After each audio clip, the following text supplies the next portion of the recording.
Do you wish you could quit your job and go full-time selling Pokemon cards? Well, in this video, I'm gonna break down several ways to make the math work for you.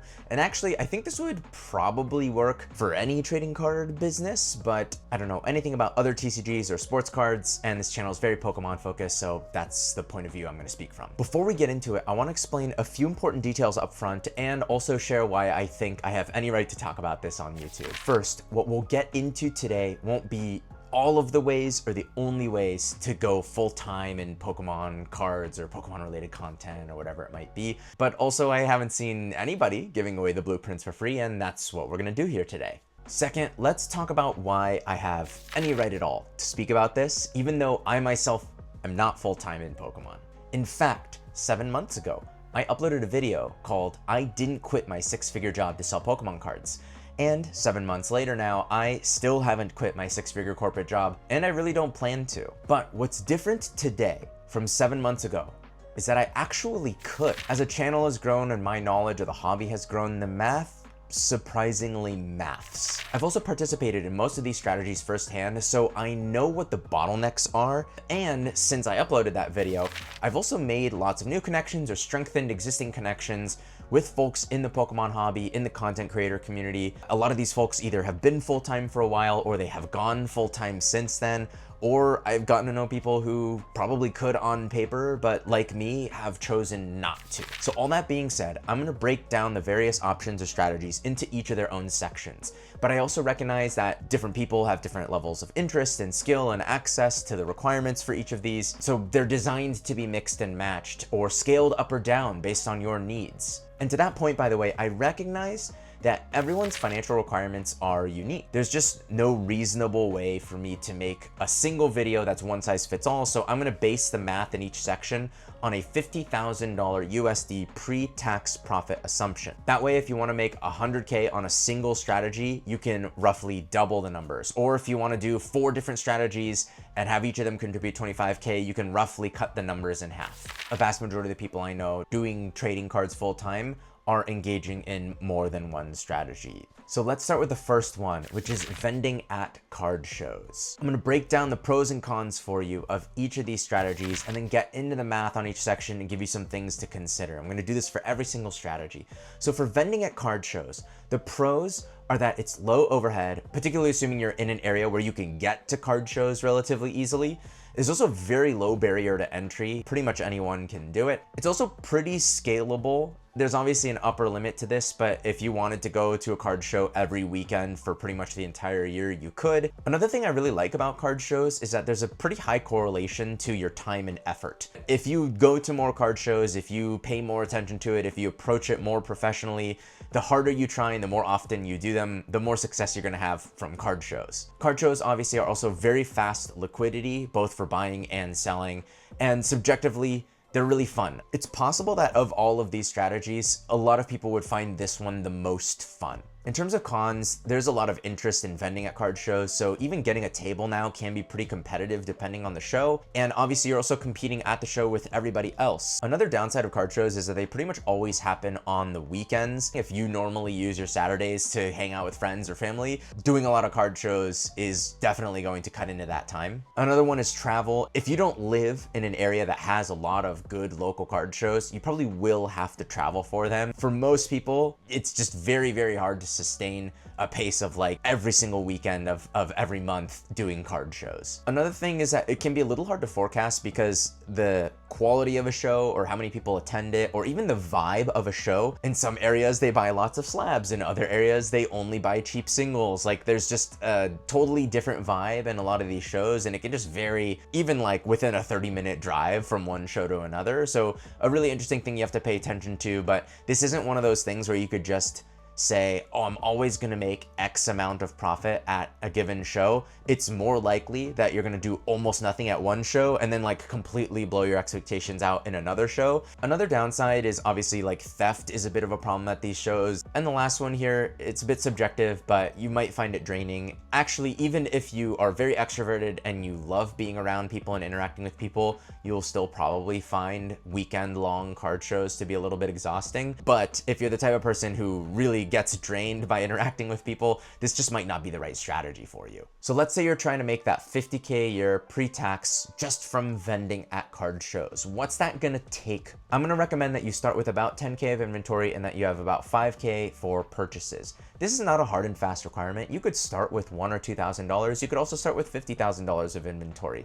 But I think for a lot of people, if you're serious about this, having about $10,000, $15,000 to play with is a really good starting point. And compared to having only like $2,000 or something like that, it's gonna be much faster to make this sort of a viable revenue stream for you. So I'm just gonna work with this assumption, but just again, know that you can scale this up or down. And if you're vending, or probably for any of these strategies, maybe with the exception of one we'll get to later, odds are it would be beneficial to be able to get sealed product at MSRP, and that is pretty hard to do in the current market. Some people have a brick and mortar store and they have access to distribution, and for everyone else, there's PokeNotify, the sponsor of today's video. PokeNotify is a paid Discord server that monitors hundreds of sites for restocks and price drops, so members of the community are notified instantly. And if you use the promo code Oyama25, you'll get a free trial and 25% off of your first month, and you're gonna support the channel in the process. Anyway, let's get back to the math of vending.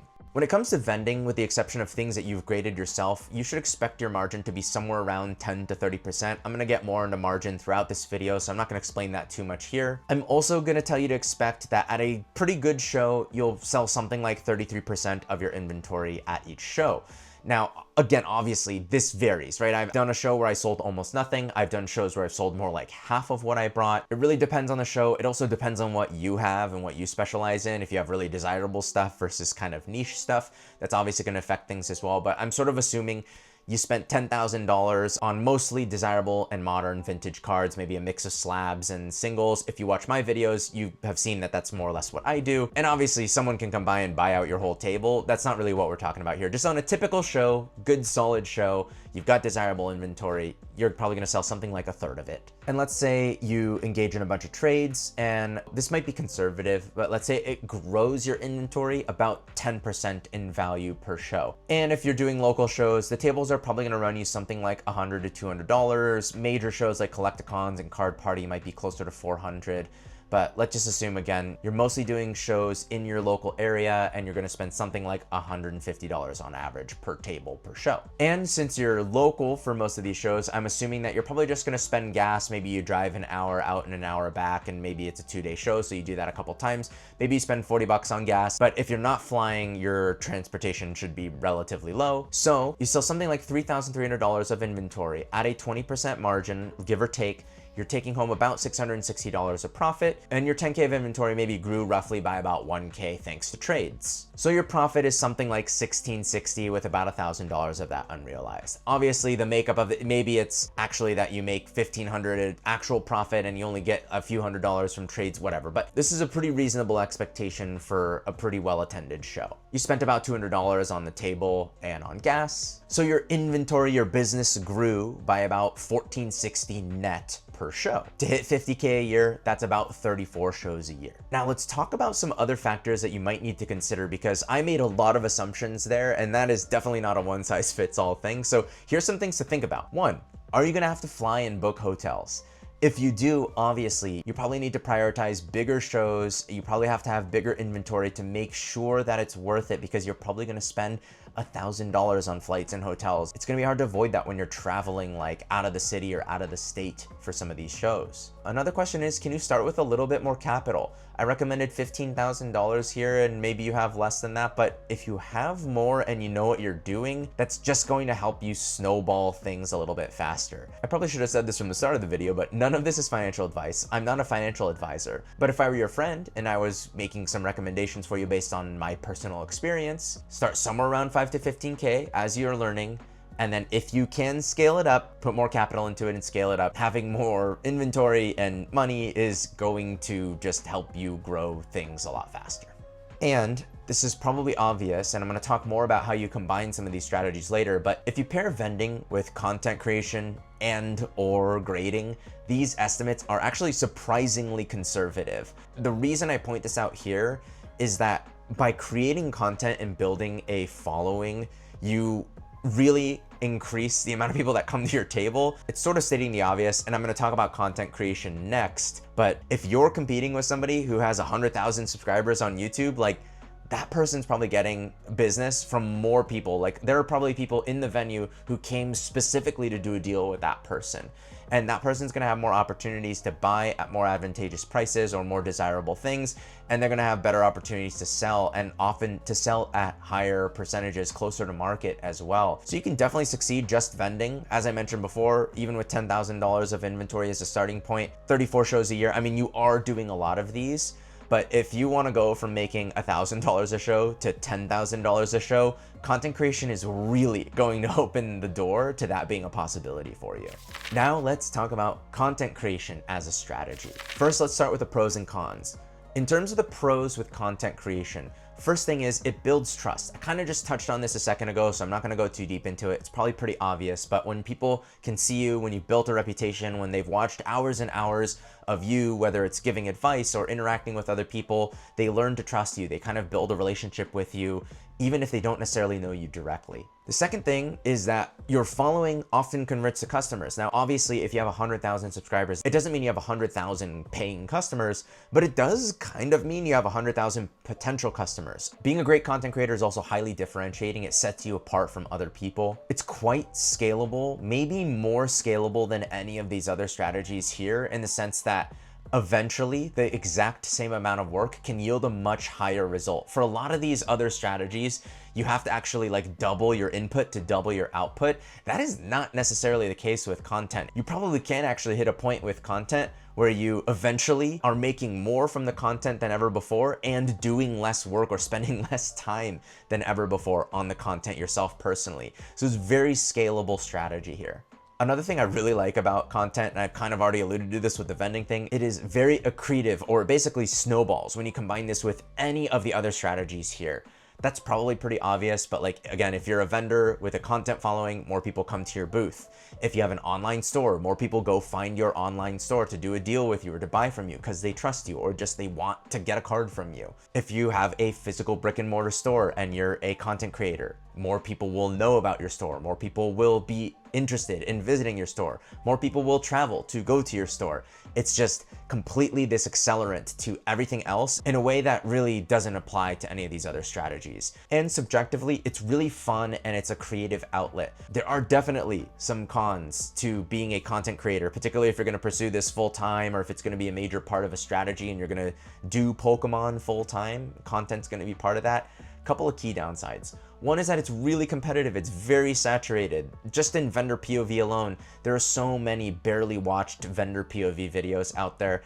It's really hard to stand out. In recent weeks, I've only seen maybe 1 or 2 creators in the last couple of months that have kind of popped out of nowhere. Shout out Friday TCG. She's been doing a great job. There are not a lot of Friday TCGs out there. For every Friday TCG that just starts getting tens of thousands of views on long form and hundreds of thousands or millions of views on short form, and like within a few months has over 10,000 subscribers, for every one of those, there's probably 100 people who are painstakingly editing and putting up content that barely gets seen by anybody. The second con here is that while it is in a lot of ways the most scalable strategy that I'm going to give you today, it is also quite poorly correlated with time and effort. This is not a situation where the more time and the more effort you put in, the more you get out of it. There are a lot of creators out there who haven't even hit the 1,000 subscriber level to become monetized, and they have been consistently posting Pokemon card content, long form videos, hundreds and hundreds of videos for years. You can't look at those sorts of channels and tell me that they're not trying really hard or putting in a lot of time. They objectively are, and they're not quite getting the same result as some other people who maybe are even spending less time or putting in less effort. There is just a very real possibility that you put a lot of time and effort into it and never get anything out of it monetarily. Another con is that it's pretty unpredictable. These things change all the time. Algorithms change, interests change, there's all kinds of factors that aren't even in your control, and putting all your eggs in the content creation basket, it is definitely a little bit riskier than some of these other strategies. I kind of already alluded to this, but it is also usually slow, or I would say slow-ish. You know, you look at Coop, he just went full-time recently. He's been uploading content about trading cards for like 4 years or something like that. And he really only caught on like a year ago. So it's amazing what the recent year has done, but he was posting for 3 years with essentially no following in a relative sense. Even when things go unusually fast, it probably still takes at least 6 to 12 months to get to the point that it's maybe a viable revenue channel for you. And the last one here is subjective, but there's a lot about it that is pretty tedious. Most people I talk to who have started a YouTube channel, no matter their niche, the first thing I ask them is, do you enjoy making content? And most people do not light up in reaction to that question. They don't go, oh my gosh, I just love editing and planning the videos and making the thumbnails. They actually almost always go, yeah, it's kind of a pain in the neck. It's a little bit tedious. And even when you love it, like I do, I love it. I still write and edit most of my videos. I make all my own thumbnails. Almost everything is in-house except for some of the raw edits of card show content at this point.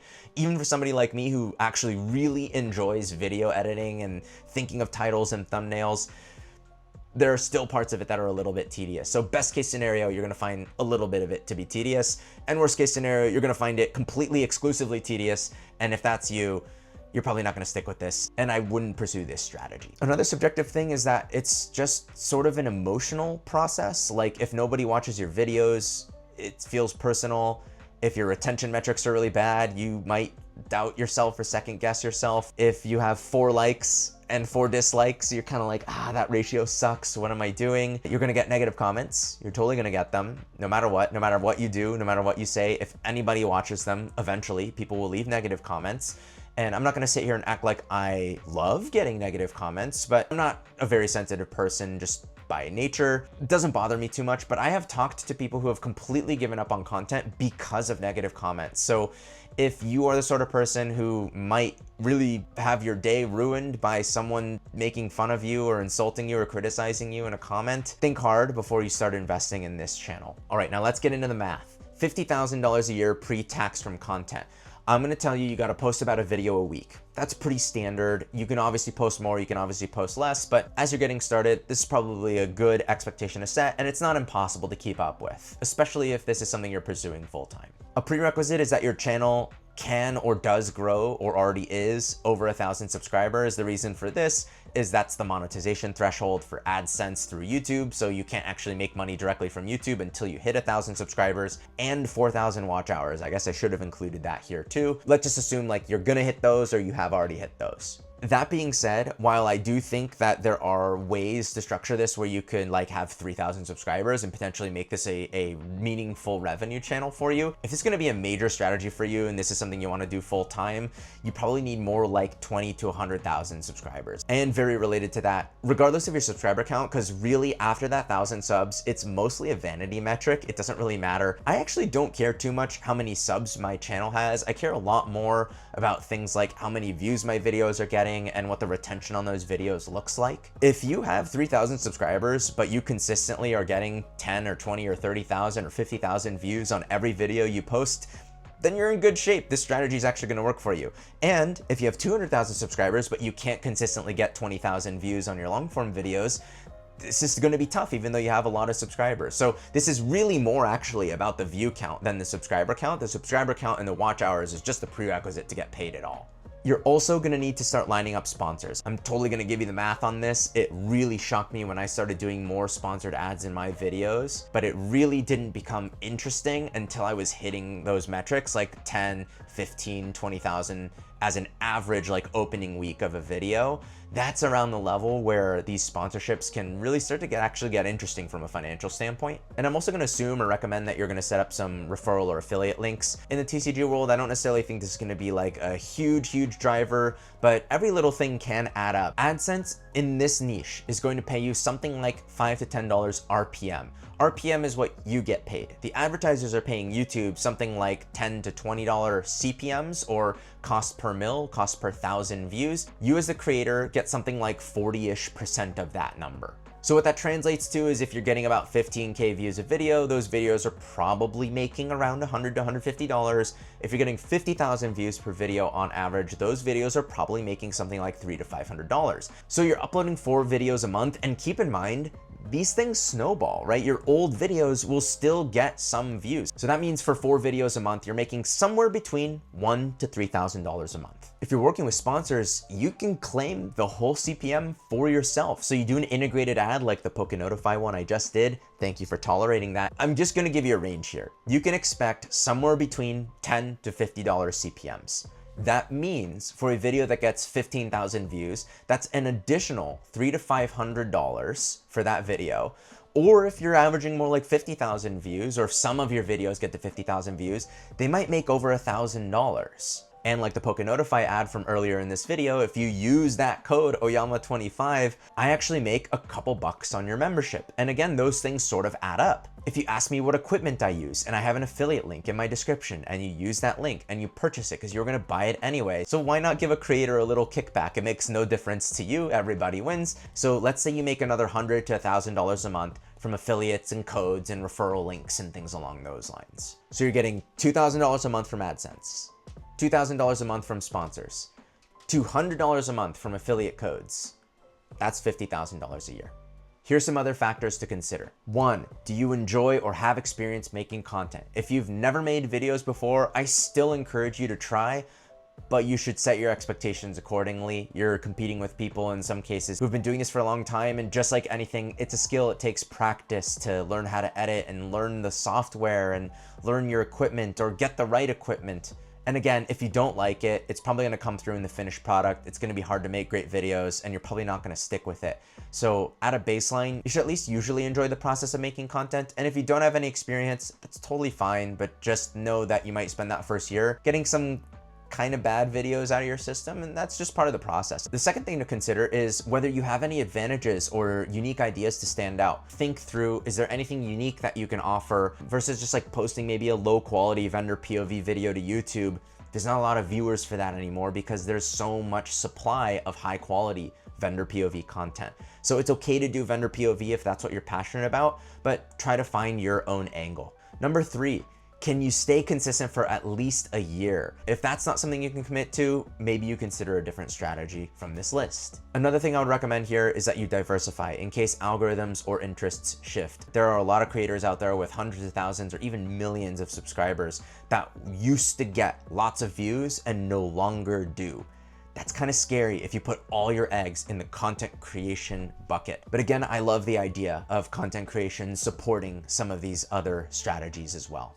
Last thing here is that you should just ask yourself, how would being vulnerable to criticism make you feel? By uploading this video, I'm making myself vulnerable to criticism of any kind. You could say my hair looks dumb, or my nose is bad, or this content is stupid.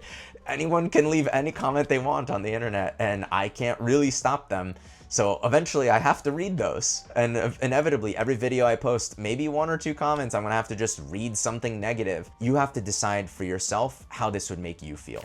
All right, let's move on to our next strategy, which is selling online, not on live platforms. So we are talking platforms like eBay or maybe Facebook Marketplace, Reddit, like all these channels that are not live in the sense that you're not live streaming. That's really what I mean by not live. You create a listing and then it can kind of hang out there for a while. That's what I mean. Those sorts of channels for selling online.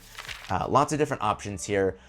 Let's talk about the pros and cons first. Pros, it's pretty low intensity. You're just sort of chilling at home when you're doing this one. This is like very safe, kind of relaxed channel. Second pro is that you can do this from anywhere and pretty much anyone can do it. If you have an internet connection, if you have a camera that can take photos, if you're watching this video, you have all the technology you need to pull this off. The third thing is it's got a really low barrier to entry. It costs nothing to stand up an eBay store or make a post on Facebook Marketplace, like no credentials required, no money required. There's also zero requirement to be public or social. Obviously, you're gonna have to answer some questions and do some customer service through these channels. And the last pro here is that it's very physically safe. Your chances of getting hurt or robbed or anything like that are very, very low when you are selling online. You still have to be careful. You can meet up with somebody on Facebook Marketplace and things can go bad, but like I'm talking about, like, if you're selling on eBay, your physical safety is like, this is just probably the safest channel on this list. In terms of cons, it's very competitive, right? Because the barrier to entry is so low and there are a lot of people that have been doing this for a long time, there's a lot of sellers on eBay. There's usually a lot of sellers of the exact same card. So standing out can be a little bit challenging, and initially you may have to undercut and actually take lower prices in order to win business on a platform like eBay. The second thing is that those sorts of platforms will take fees. We'll talk more about that later when we get into the math, but they take fees. The third thing is that solo scaling an online store is pretty linear, as in if you want double the outcome, you kind of gotta put in double the work. The more listings you make, the more sales you're likely to make. So it's pretty linear, and it's kind of only capped by your ability to get efficient and to source inventory and things like that. The fourth con is shipping. I don't think anybody really loves the process of packing and shipping a bunch of orders. Fifth con is remote customer service. You're not face-to-face, so you don't have the benefit of tone and things like that. Vending, it's pretty easy to work things out. Unless you have like a horrible personality or attitude, it's very rare that you're gonna have like a confrontation in a vending type of setting. It's almost always really positive and easy. But over eBay, sometimes people will just come at you hot and you'll just be annoyed, and then you'll react annoyed, and now you're kind of like, you know, whatever, you're dealing with something. And this last one is definitely subjective, but I personally find a lot about this channel to be very tedious. Taking photos, making scans, printing labels, going to the post office, sandwiching cards to pack them safely, making the listings, looking up the prices so you can decide if you're gonna undercut the lowest buy it now price. It's very relaxed and chill, it's very safe, but it is not very exciting. All right, let's get into the math to make 50K a year selling online in these non-live formats. First, you're gonna have to source around 70%. There's no way around this. 80% plus is not viable, and I'm gonna get into why in just a second.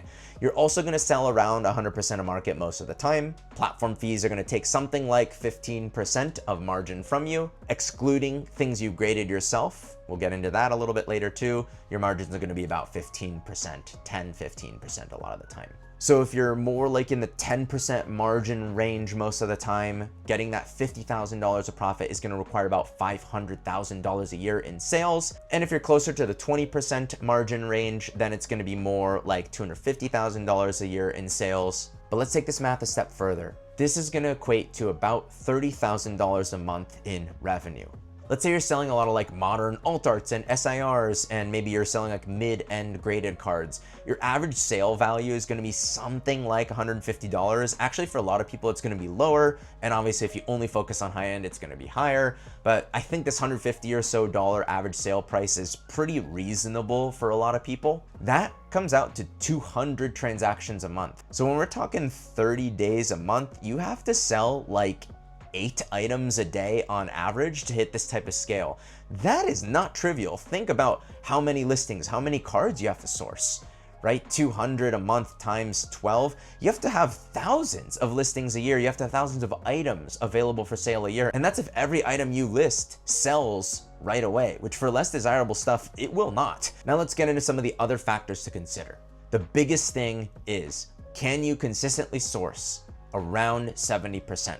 80% plus is not viable. I guess depending on your volume, it is, but for most people getting started, the amount of volume you would have to do on like 3% margins is wild. This is not like Z&G Emporium consignment business doing millions of dollars a year in sales. If you're that, great, then yeah, the lower margins can work. But if you're doing this strategy, you probably need to source more around 70%, because even if you sell slightly above market, you're still eating that 13 to 16% platform fee plus shipping fees and insuring the package. The net is something like 84, 85, 86% of whatever you sold the item for. And you are competing with people who are willing to pay over 80%. Particularly, we're talking about people who primarily vend at card shows, or people who primarily sell on platforms that don't have that platform fee. So we're talking like social media, Instagram, Facebook, Reddit, probably some good examples of platforms like that. Those people can afford to pay around 80, 85% if they can capture 90, 95, 100, 110% or whatever it might be of market value pretty consistently. So you're competing with those people. You're not the best option to sell to in a lot of cases when you need to buy around 70%. Do you have a way of doing this reliably? Another question I would definitely ask is, can you pair this to your own grading? Because this really helps with margins. If you get pretty good at finding high quality cards, you can identify a card that's likely to get a 10 and you hit a lot of 10s.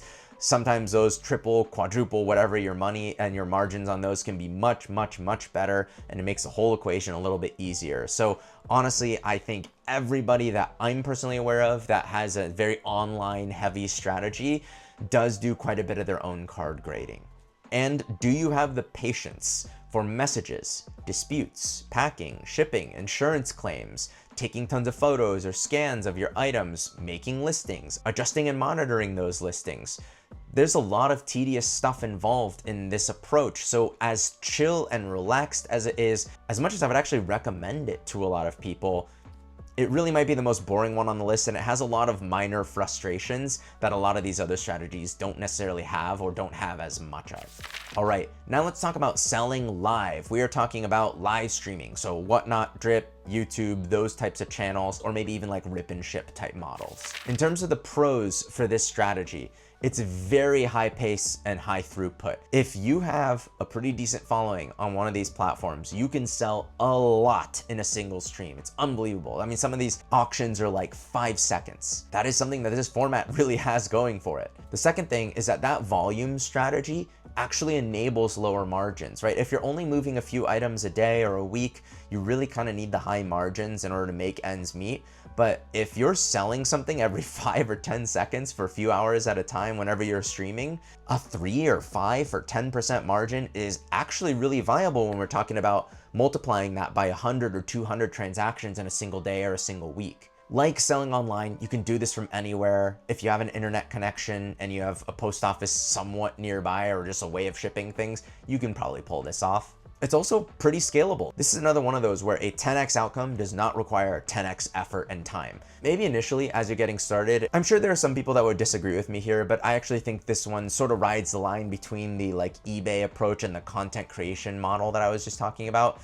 And you can always like hire employees or do this with partners. I've seen a lot of people successfully scale this even with relatively small followings. And the last thing here I think is different from all the other strategies we just talked about, which is that the demand is high relative to the current supply or saturation. What I mean by that is I think there's still a lot of opportunity for people to build followings or become successful in these live streaming channels. I think it's a lot easier to build something there from scratch than it would be to become like a full-time YouTuber. Let's talk about the cons. Most of these platforms are still gonna have platform fees, though they might be a little bit lower. You still have to factor them in. You're definitely dealing with shipping. And again, if you're doing this really, really high volume, you might be dealing with a lot of shipping. I do think there are some risks. For example, in these fast auctions, if there's no reserve, you could potentially sell things below market from time to time. And this last one is subjective, but in my opinion, live stream selling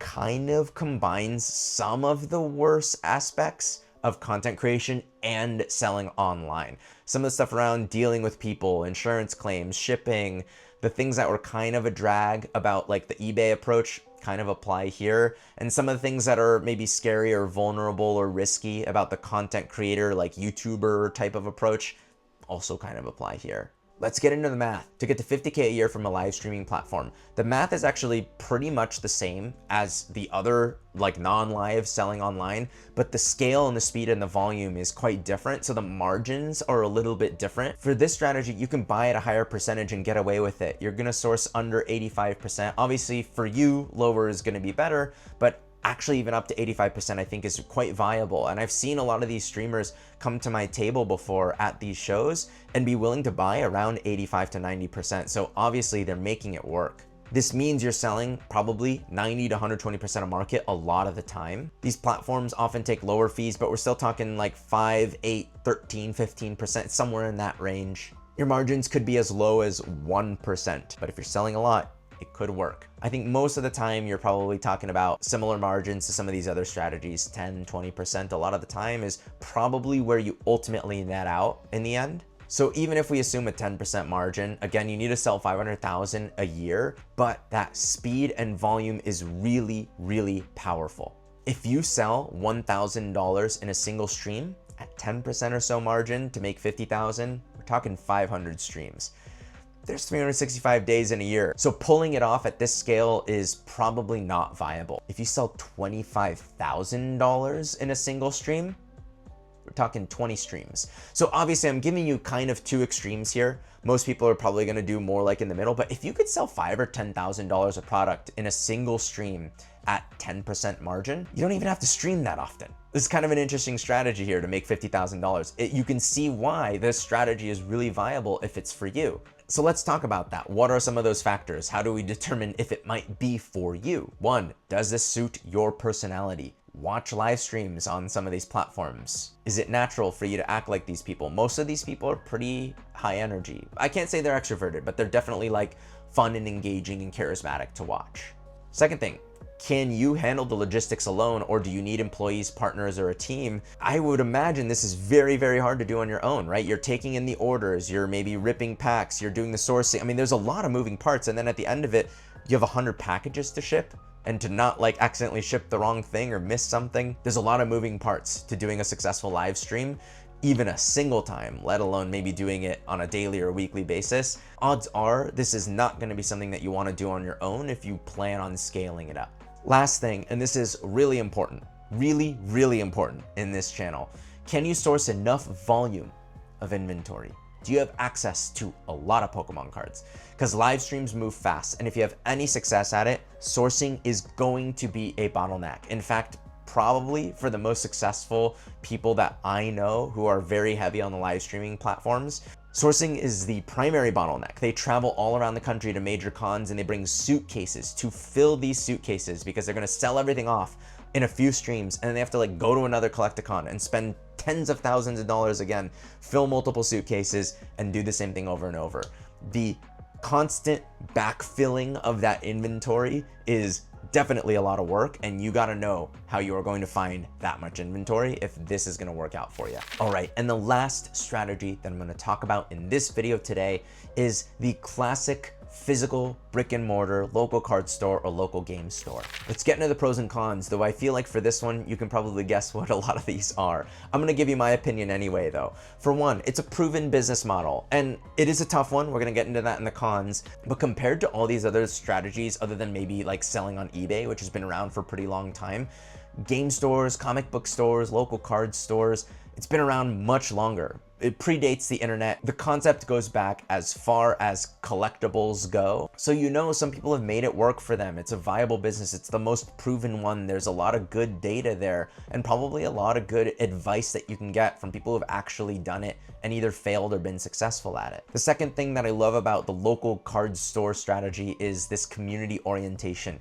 You create a community space, you bring people in, you have face-to-face interactions. A majority of those interactions are going to be really positive just by nature of it being sort of niched down. You're not dealing with the general public. This isn't like working customer service at a Walmart. This is a local card shop. You're probably getting real passionate collectors, fellow people who are kind of in the card business, parents with their kids who just want to rip some packs, people who play the TCGs. I don't own a card store, but I would imagine one of the best things about it is that feeling of community. The third pro here is you probably gain access to distribution, meaning you can get more sealed product at distributor or wholesale type MSRP type prices. Your mileage may vary on that. I'm not an expert on it, so I'm not gonna go into detail on it, but a lot of distributors require a brick and mortar location in order for you to become part of their list. The fourth thing is that as a physical shop, you can command slightly higher prices when you're selling and slightly lower percentages when you're buying or trading, and people generally understand that. You have overhead. They came to you for a reason. They might or might not be aware that they have other options, but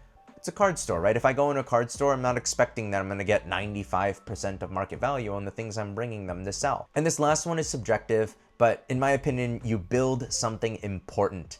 More than ever now, we need community spaces, we need brick and mortar spaces, and I just don't want stores to go away. I think they're an important third space. It's a tangible thing that you are building and giving to your local community, and I really think that has meaning and value. On the downside, this is a tough business model. Stores have really high overhead.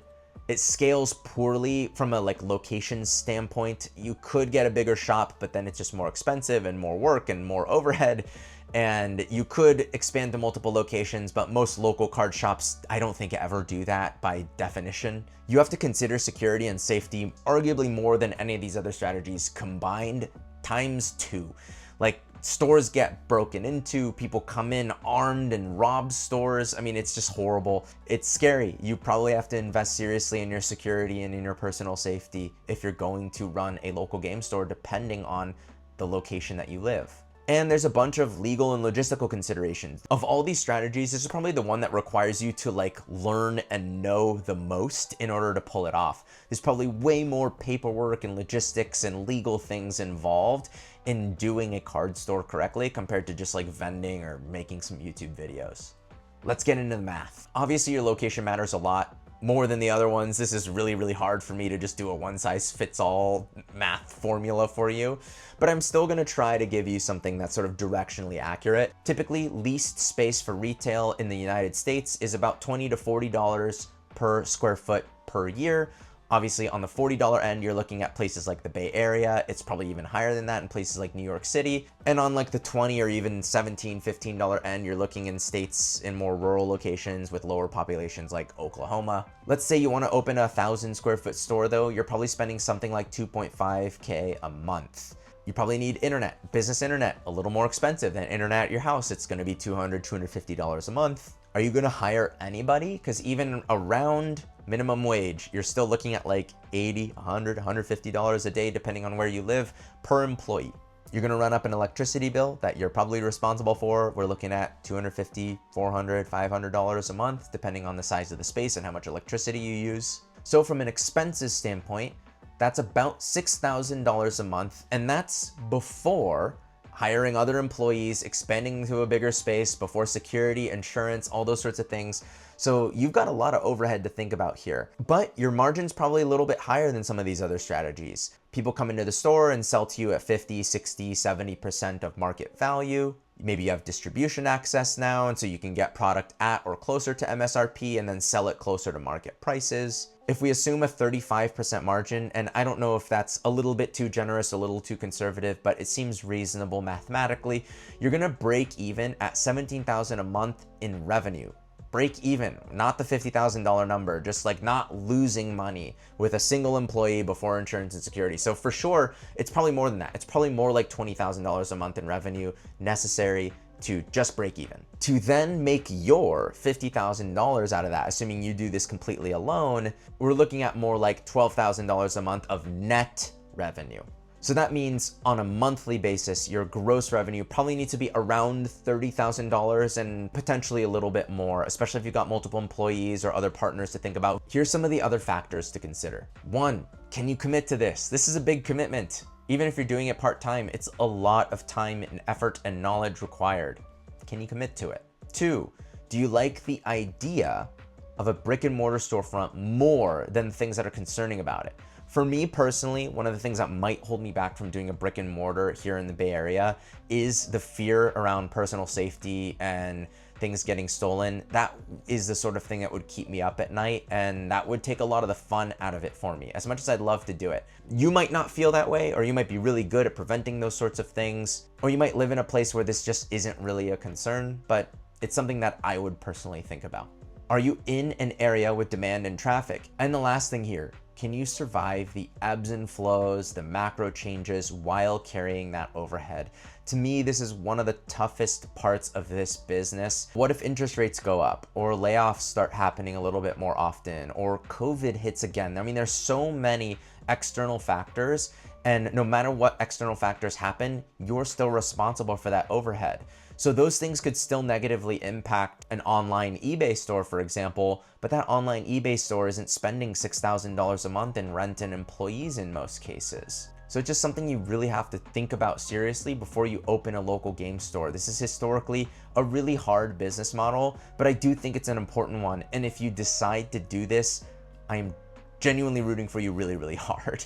I love local game stores. My friends just opened one. I put out a video about it like a week ago. Very few things would bring me as much joy as people like them succeeding at a brick and mortar store for years and years. And it probably goes without saying, but all of these stack very nicely with grading, which can be very leveraged. I've actually talked about this quite a bit in other videos, so I didn't treat it as a standalone strategy in this video, especially because grading on its own does not make you profit. You have to sell things to get profit. So I mostly talked about like selling channels here, but any slab selling strategy does benefit from getting pretty good at grading things yourself. And that's it. Thanks for watching. I really appreciate the time. I hope you found this interesting, whether you're thinking about doing this or you fantasize about doing this or you never plan to do this, but you just think this sort of stuff is interesting.